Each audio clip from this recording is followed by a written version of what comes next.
Eh bien bonjour, on va donc corriger le numéro 19 et le 20 sur la chimie microscopique et les mouvements des doublés d'électrons. Alors le 19, on vous dit quoi?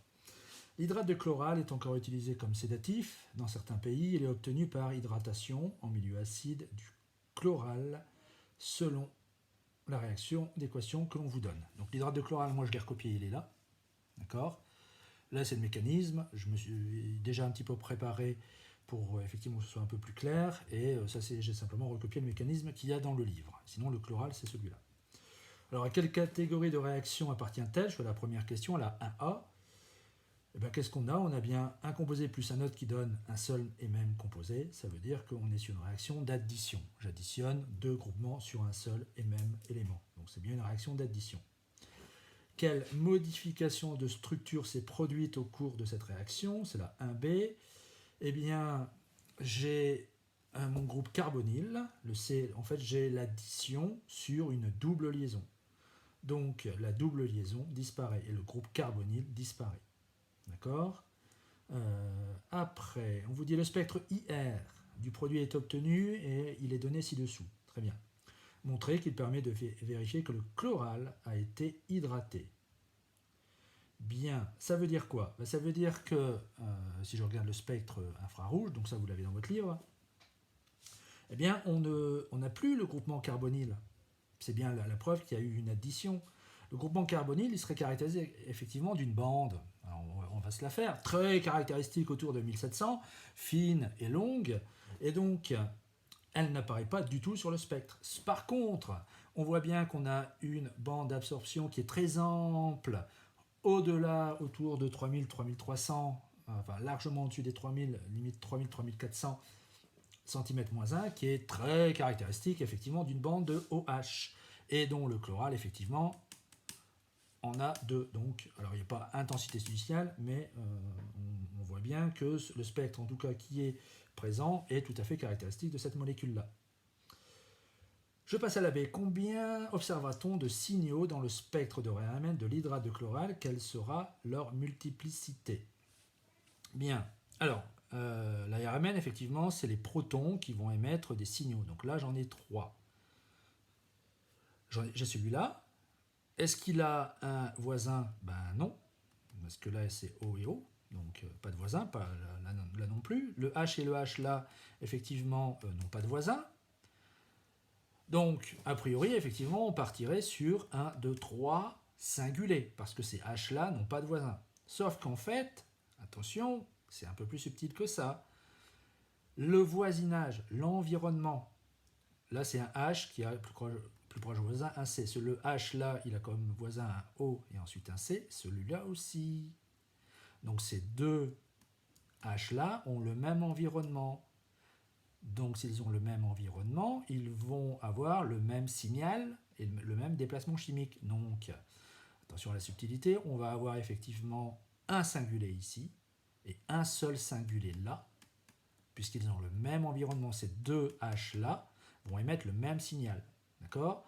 Donc au niveau de l'ARMN, on aura deux singuliers, une multiplicité simple pour celui-là, parce qu'il est tout seul, et ce deuxième singulier-là aura une multiplicité double, parce qu'il aura 2H.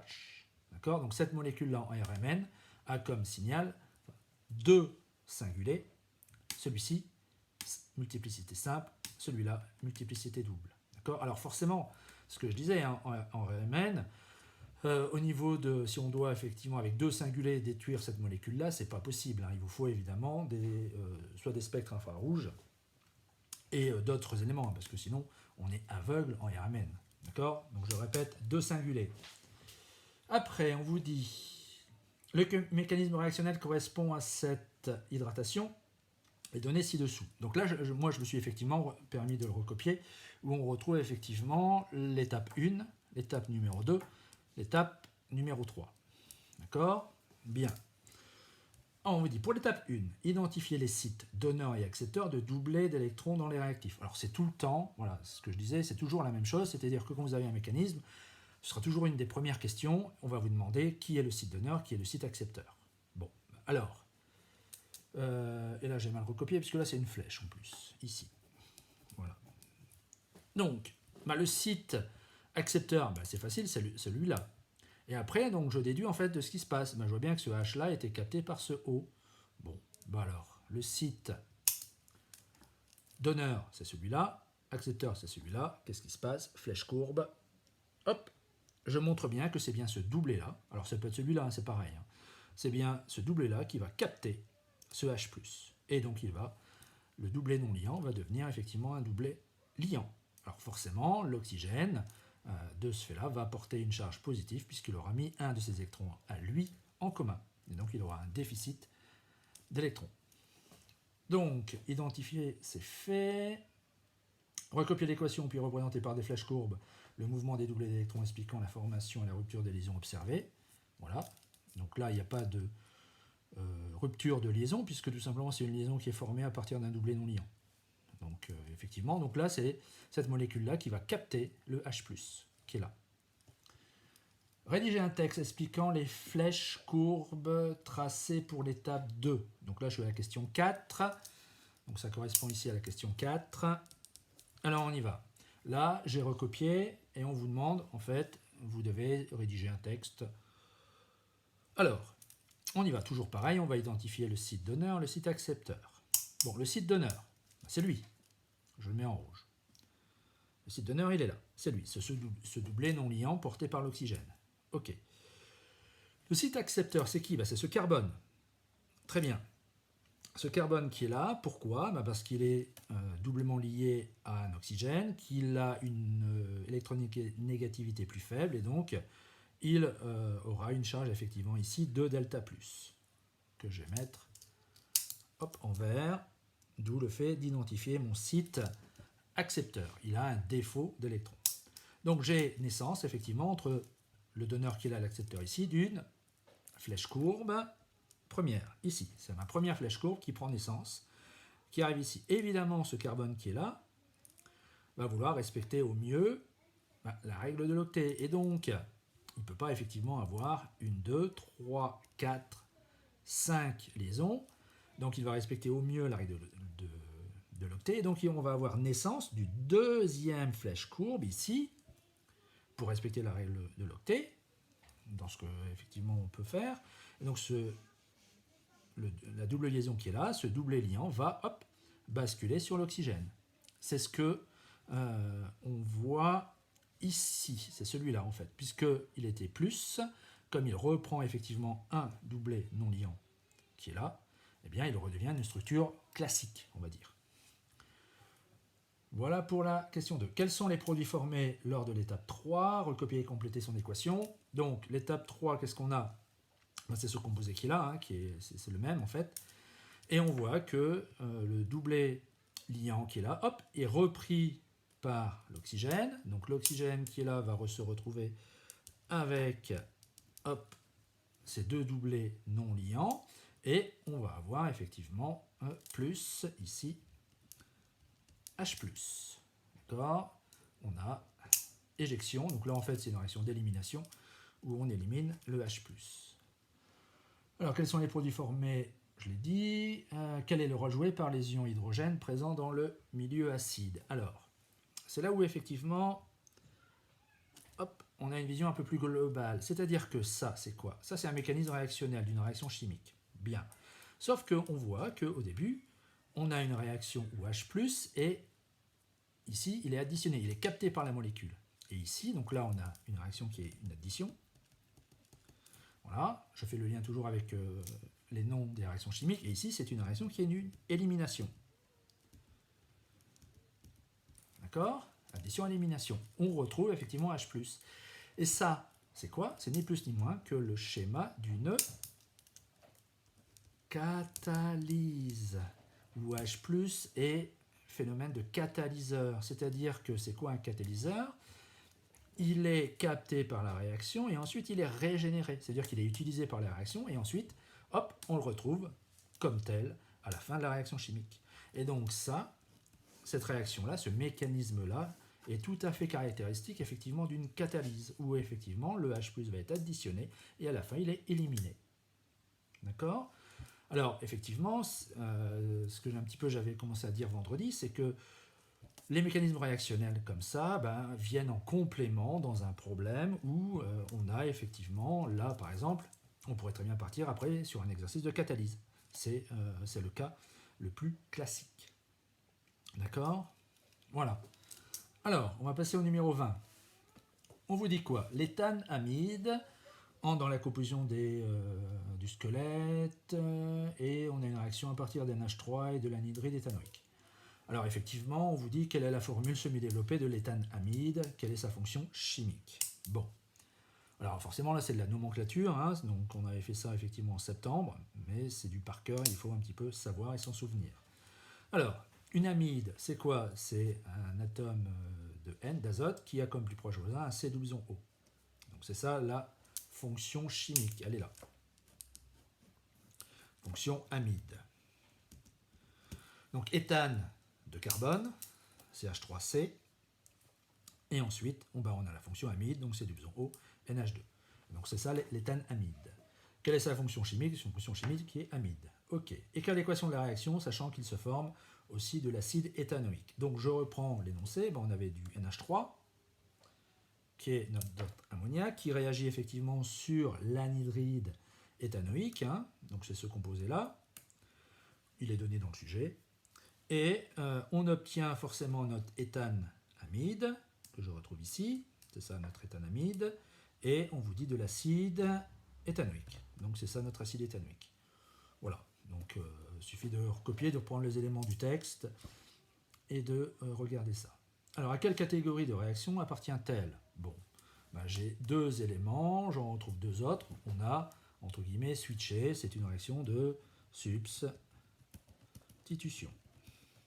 Ok, voilà, j'avais fait un schéma, effectivement, je répète, hein, quand vous avez par exemple A plus B qui donne C, c'est une réaction d'addition. De la même manière, A plus B qui donne par exemple C plus D, donc là c'est addition. Ok, pour se souvenir, ça c'est une substitution. Et quand vous avez par exemple C qui donne E plus F, c'est une réaction d'élimination. Ok. Alors la substitution avec le fait de switcher, hein, c'est-à-dire que c'est bien ce, par exemple là le NH3, hop, il va arriver à la place de ce groupement-là. D'accord, on le voit là. Alors il y a un H évidemment qui est repris avec le O, mais on le verra après avec le mécanisme réactionnel. Donc voilà, on a toujours ça sur le côté, c'est la réaction d'addition, substitution, élimination. Okay. Alors après, effectivement, dans le chapitre qui est là, qui est un chapitre de cours, celui juste avant celui-là, au niveau de la chimie, vous avez effectivement des réactions sur les doubles liaisons, avec réaction d'addition, d'élimination, les craquages, voilà, des éléments un petit peu à connaître pour la suite. Alors on vous dit, je suis à la 2 maintenant, on passe au spectre. Le spectre IR de l'éthanamide est donné ci-dessous. Okay. Le spectre IR permet-il de vérifier la présence du groupe caractéristique du produit? Alors, c'est quoi le produit? Eh bien, c'est la fonction amide. Fonction amide, c'est un C double O, caractéristique d'un carbonyle, et le groupement amine, N. Alors, je dirais que oui, puisque vous avez bien une bande qui est un peu caractéristique autour des 1700, qui est caractéristique du C double O, on le voit bien, et ensuite, on a ça, souvenez-vous, quand, je vais le faire ici par exemple, donc le spectre IR, c'est quoi? Ça fait whoops, hop, un petit pic et voilà, c'est magnifique. Et ici on est à peu près, voilà, ici on est autour des 3000. Ici, donc là, on a notre bande C double O, caractéristique du carbonyle autour des 1700. Hein. Et ça, c'est quoi? C'est caractéristique de l'amine. Et les deux pics qui sont là, c'est les HH, c'est bien une NH2. D'accord? Bon, là, le détail devient un petit peu plus précis, mais on l'a. Et ça, ça c'est les caractéristiques des CH, les liaisons CH. Mais comme forcément ici, là, il n'y a que ce CH3 là, forcément, on a un signal qui est très faible. Donc le petit pic qui est autour de exactement, on est à 2800, autour des 2800 cm-1, c'est caractéristique effectivement du CH qui est assez faible. Mais ça, c'est l'amine. Donc là, ici, on a bien notre NH2. Donc oui, le spectre IR, pour moi, est tout à fait caractéristique de cette molécule-là. Alors, la suite. Combien observa-t-on de signaux dans le spectre de RMN, l'éthanamide et quelle sera leur multiplicité? Bien. Alors on y va. Je le fais là. Donc on a CH, H, H, C, double liaison O, N, H, H. Ok. Bon, alors on va. Combien de groupements, combien de signaux? Bon, ces H là sont identiques, hein, ils sont équivalents. Ça nous donne un signal. Ils n'ont pas de voisin. Bien. Ici, celui-là, pareil, ces deux H sont portés par le N. Ils n'ont pas non plus de voisin. Qu'est-ce qu'on a? On a deux singulés. Multiplicité triple pour celui-ci, double pour celui-là. Voilà. Évidemment pas au même déplacement chimique puisqu'ils n'ont pas le même environnement. Là je suis attaché à un C, là je suis attaché à un N. L'azote est plus électronégatif, donc on aura un déplacement chimique plus important pour ce singulier-là. D'accord? Je répète, deux singulés, pas de voisin. Un singulier ici double, donc une multiplicité double, celui-là triple, parce qu'on a 3 H. On vous dit, les étapes du mécanisme réactionnel sont données ci-dessous. Alors moi je me suis permis, attention, hop. Alors là, attention, on est parti dans les effets spéciaux ici. Hein. Donc on a là, mécanisme réactionnel, première étape, deuxième étape, troisième étape qui est là. Bien.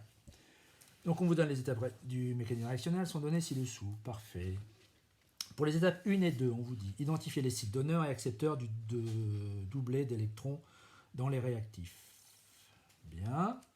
Alors, comme je disais, vous n'avez pas à déduire le mécanisme réactionnel, on vous le donne. Ce que vous avez à faire, c'est effectivement à caractériser les sites donneurs, les sites accepteurs, éventuellement faire des flèches courbes, et voilà, venir compléter la fin ou le début d'un mécanisme réactionnel. Mais c'est plus à compléter, c'est plus, on va dire, des éléments à trous. Hein. Vous n'avez pas à deviner comme ça un mécanisme réactionnel, il faut le compléter, et donc vous avez en fait à chaque fois le mécanisme qui suit, c'est-à-dire que cette molécule-là, hop, elle se retrouve là, la molécule qui est là, hop, elle se retrouve là, enfin voilà, ça se suit en fait, et donc vous n'avez plus qu'à regarder les éléments. Alors on vous dit, d'accord, et donc par rapport à ce qui se passe. Bien. Alors le site donneur, ben, je vois bien ce qui se passe, le site donneur il est là, je le mets en rouge. C'est le doublet de l'azote. Il est venu, on le voit par rapport à ce qui se passe ici. Voilà, c'est ce ici. Pourquoi ce carbone-là? Toujours pareil, c'est un carbone. Alors ici c'est mon anhydride, mais c'est la même fonction, entre guillemets, hein, c'est pas une fonction, mais ester, où là effectivement j'ai un 3 delta plus, c'est-à-dire que j'ai une charge partielle positive. Donc ce doublet qui est là, flèche courbe en rouge, souvent, même toujours, je pars comme ça, donc elle est courbe. Hop, voilà. Bien identifier que ça part de ce doublet-là et que ça arrive sur ce carbone-là. Voilà. Alors, on devait simplement identifier, mais évidemment, après, une fois qu'on a identifié, on vient mettre la flèche courbe qui prend naissance du site donneur vers le site accepteur. Ok, après, je dois faire ça pour aussi la numéro 2. Bien, donc le numéro 2, il est là. Alors, qu'est-ce qu'on a? Eh bien, facile. Ici, on voit bien que ça s'en va.